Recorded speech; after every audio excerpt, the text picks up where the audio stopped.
শুরুতেই প্রশ্ন করেছেন জনাব আমানুল্লাহ ভাই, অমুসলিম ব্যক্তির মৃত্যুতে ইন্না লিল্লাহি ওয়া ইন্না ইলাইহি রাজিউন বলা যাবে কি? জানালে উপকৃত হব। সুন্দর একটি প্রশ্ন করেছেন ভাই। আমাদেরকে জানতে হবে ইন্না লিল্লাহি ওয়া ইন্না ইলাইহি রাজিউন এটি হচ্ছে কোরআনুল কারীমের একটি আয়াত, যার অর্থ হচ্ছে নিশ্চয়ই আমরা আল্লাহ তাআলার জন্য এবং আমরা প্রত্যাবর্তন করব আল্লাহর দিকেই।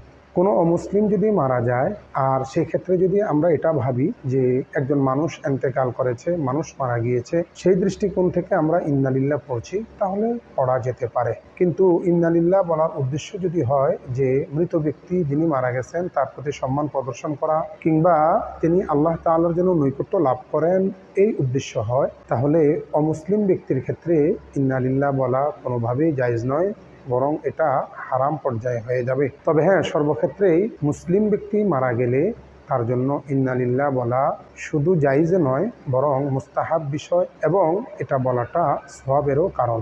আশা করি প্রশ্ন উত্তর পেয়েছেন।